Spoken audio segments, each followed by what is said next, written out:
Boa noite, estamos aqui com a doutora Tiziana, advogada há 13 anos e atualmente procuradora-geral do município de Russas. Aí vamos agora começar com a primeira pergunta. Como a democracia influencia a tomada de decisões na sociedade? Doutora Tiziana. Bem, boa noite a todos. Em primeiro lugar, eu gostaria de falar que a democracia é um regime de poder que é expresso pela participação do povo nas decisões. No nosso caso, no Brasil, através da representatividade.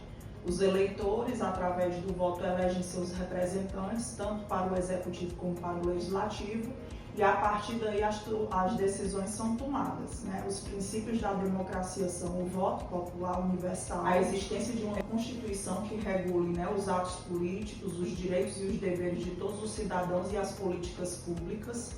E a nossa Constituição, ela é vigente, né, que rege esse nosso sistema democrático de direito, né? O Estado Democrático de Direito, ela foi promulgada em 1988. E aí, um dos fundamentos que é necessário ter para a existência do Estado Democrático de Direito é a igualdade entre todos perante a lei. E isso está previsto na nossa Constituição como uma cláusula pétrea também. E também a oportunidade da democracia de, através do voto, serem eleitos os representantes que vão tomar as decisões, como eu já disse, no executivo e no legislativo. E a partir daí também é necessário e é essencial que exista alternância de poder. Essa alternância de poder permite à população que, através do voto, a cada período, né, de 4 anos, eleja novos representantes ou mantenha os representantes que já foram eleitos. A eleição dos nossos representantes através do regime democrático é importante na tomada de decisões em sociedade, porque a oportunidade que a sociedade tem para manter os representantes que foram eleitos ou substituí-los por outros que têm projetos políticos, projetos de poder e propostas de políticas públicas que se adequem melhor aos anseios da sociedade. Então, por isso, o regime democrático e a representação através, né, do voto é importante para a tomada de decisões em sociedade. Como é que a senhora enxerga os benefícios da alternância de poder para a população? Bem, eu entendo como salutar e importante, né, e faz parte do regime democrático, é um dos princípios do regime democrático, a alternância de poder. Para a população isso se torna importante porque, de forma periódica, a população ela tem a condição de, através do voto, eleger novos representantes, substituindo aqueles que não tiveram o capital político e as condições necessárias para desempenhar políticas públicas que estavam dentro dos anseios da sociedade. Então, a alternância política, a alternância de poder entre os nossos representantes, ela é saudável e ela deve sim existir, sob pena de, se não existir, nós passarmos ao extremo oposto do regime democrático, que é o regime de exceção e a ditadura. Então, esses regimes, eles pressupõem que não existe alternância de poder. O poder se concentra nas mãos de um grupo, um determinado grupo político, ou então em torno de uma só pessoa, um conjunto de pessoas, e elas, a partir de suas razões e de suas vontades, determinam as políticas públicas para a grande maioria da população. Isso não é saudável, isso traz para a população diversos prejuízos, e a democracia, ela subentende a alternância de poder para que a população consiga, de forma periódica, fazer essa mudança de gestão e tenha os seus anseios e seus apelos atendidos. Como você acha que a democracia pode ser mantida e fortalecida ao longo do tempo? Para que a democracia ela seja mantida e fortalecida, nós precisamos, sobretudo, sustentar alguns pilares, como a liberdade de expressão, a liberdade de acesso à informação, o direito e a elegibilidade, né, de nossos representantes, a expressão dessa eleição através da liberdade de votar em quem o cidadão desejar, e também eleições idôneas para que todos os cidadãos se sintam confortáveis e representados a participar do processo eleitoral, de forma que essa democracia, através de todos esses mecanismos de liberdade de imprensa, liberdade de informação, liberdade de expressão, acesso, direito tanto a votar como a ser votado e eleições idôneas, tenhamos um conjunto limpo de pilares que sustentem a nossa democracia com vistas a melhor, que nós possamos melhor eleger os nossos representantes. Isso fortalece a democracia. E como é que o poder é equilibrado em um sistema democrático? Bem, o nosso sistema democrático ele tem 3 poderes: o executivo, o legislativo e o judiciário. Existem dentro desses 3 poderes um conjunto de atribuições que é próprio e específico de cada poder.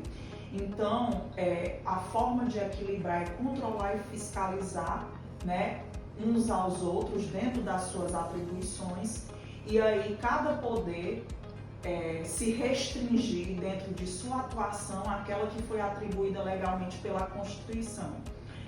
A forma de equilíbrio que no Brasil é utilizada é um sistema de freios e contrapesos, né? O que é identificado como sistema de freios e contrapesos. Esse sistema de freios e contrapesos, ele se demonstra, por exemplo, quando o executivo veta um determinado ponto que foi fruto de uma emenda a uma lei, um projeto de lei do legislativo. Isso é um sistema de controle. Outro exemplo é quando o judiciário ele analisa a legalidade, a constitucionalidade de determinada lei ou de determinado artigo de uma lei. Esse é outro ponto de controle. E quando o legislativo, por exemplo, fiscaliza a aplicação de determinado recurso relacionado à educação, à saúde, ou então a atuação do poder público, né, do executivo, através de suas ações. Esse é o nosso sistema, são exemplos, né, manifestados dentro do nosso sistema de freios e contrapesos. E é preciso haver uma atuação harmônica entre os 3 poderes para que a nossa democracia também esteja fortalecida e equilibrada e que os próprios poderes se fortaleçam. E a sociedade e a população também é fiscal desses poderes. E a partir daí a gente ter não ter uma disfunção que leve um poder a se sobrepor ao outro e nós descaracterizemos, né, o nosso próprio sistema democrático, que é baseado nessa harmonia entre os 3 poderes que está previsto na Constituição. Quais são os valores essenciais para a prática da cidadania? Bem, eu poderia aqui elencar alguns, né? Nós já falamos de um deles, que é nosso sustentáculo maior, a democracia, né? O cumprimento da lei, o conhecimento pelos cidadãos e o respeito aos direitos e aos deveres, né, que ele tem, e também a presunção da igualdade, da importância dos direitos e deveres dos demais cidadãos. O meu direito não pode invadir aquilo que o outro considera como de seu direito. Então é preciso haver um equilíbrio. Também se expressa a cidadania através da liberdade de expressão, através da liberdade de posicionamento político, liberdade de associação política, a igualdade entre todos perante a lei.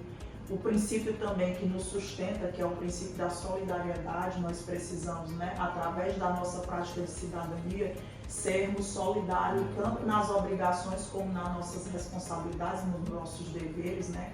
E isso também se vê através da contribuição com os impostos, se manifesta também através da proteção de direitos difusos e coletivos, como ao meio ambiente. E também eu poderia citar a questão da tolerância entre todos os povos, entre todos os credos, entre todos os posicionamentos e manifestações políticas,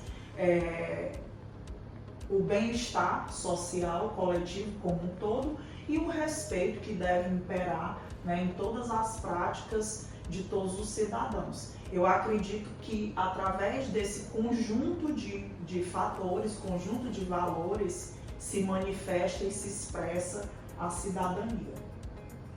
Ok. E quais políticas públicas o governo pode promover para melhorar a qualidade de vida das pessoas e impulsionar o desenvolvimento? Bem, os governos, né, tanto federal como estadual e municipal, eles são os responsáveis por desenvolver as políticas públicas que têm a condição de melhorar a vida da população e o desenvolvimento das suas regiões.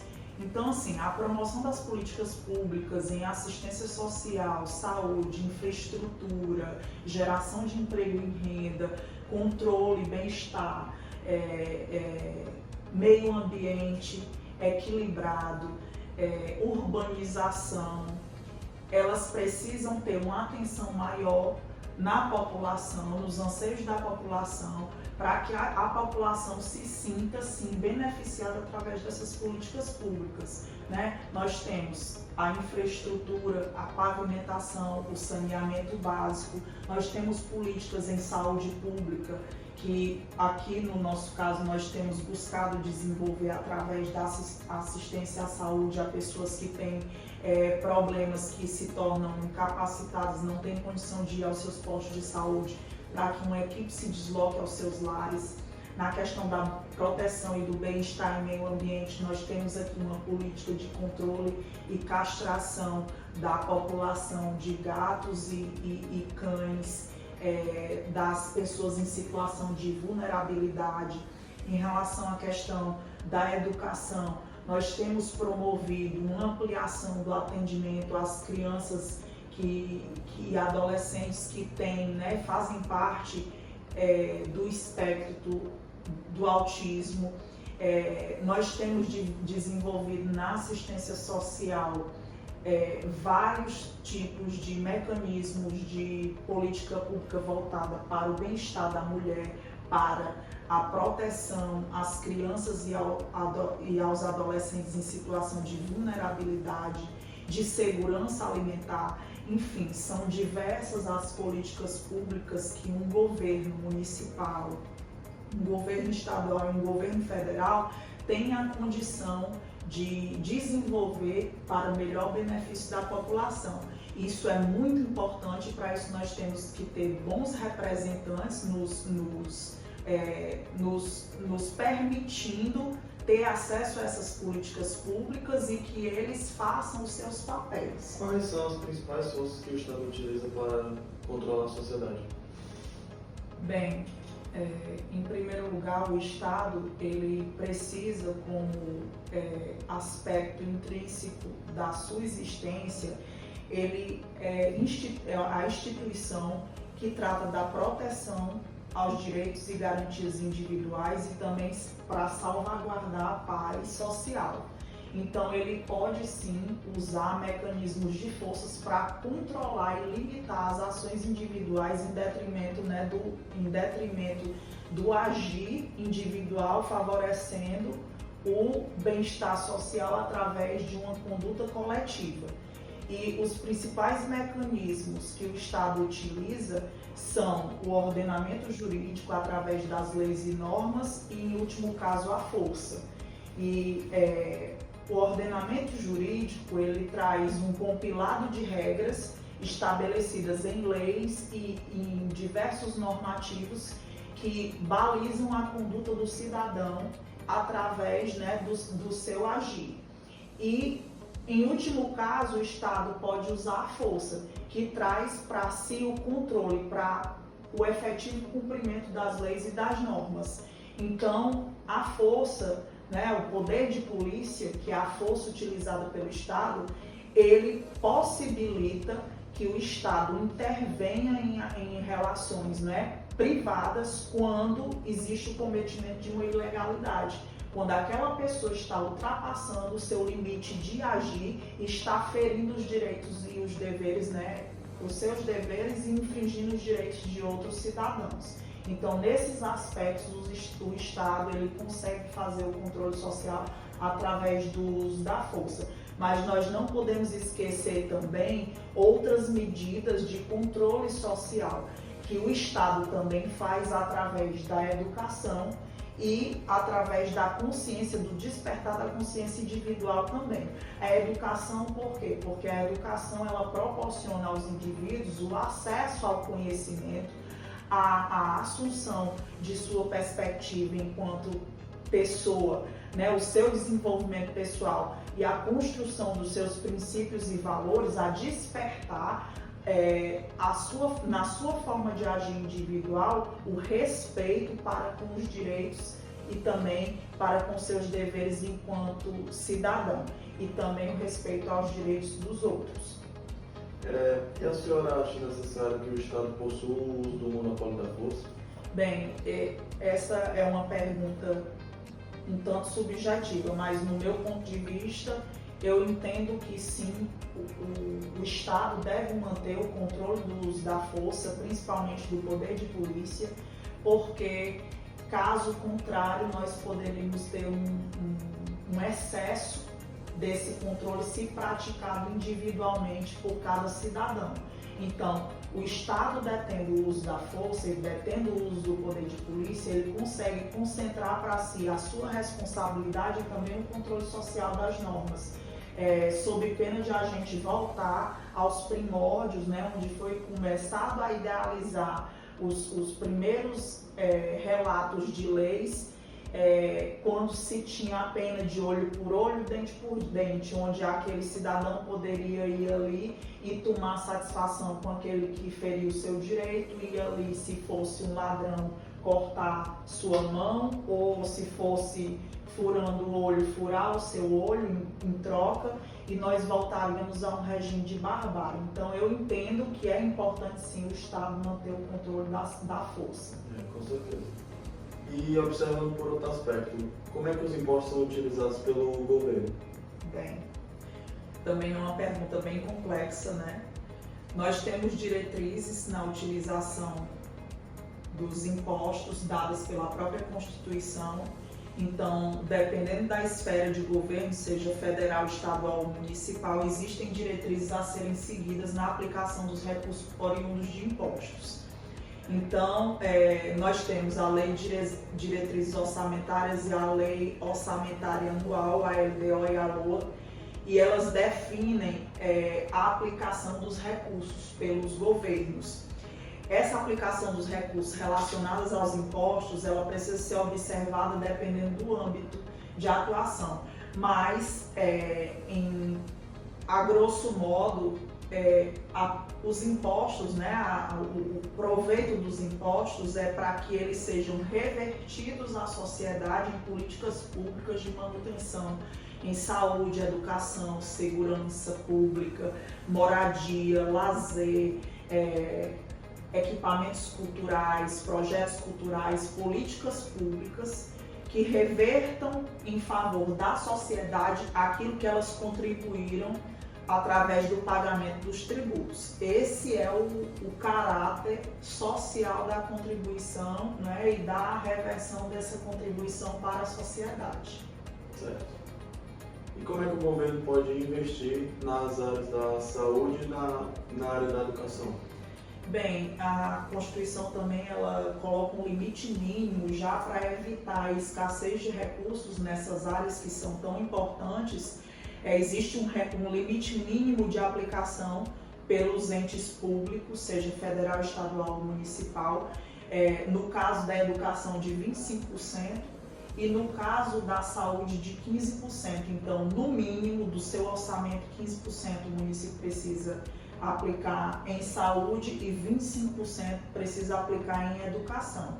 Então, através desse valor dos 25% e dos 15%, através desses valores que são previstos na Constituição e na lei orçamentária de cada ente público, se distribuem as políticas públicas. Então, no caso do município, o município promove a atenção básica e o Estado promove a educação de média e alta complexidade juntamente com a União. Então, existe também uma aplicação e uma prestação de serviço de forma tripartite.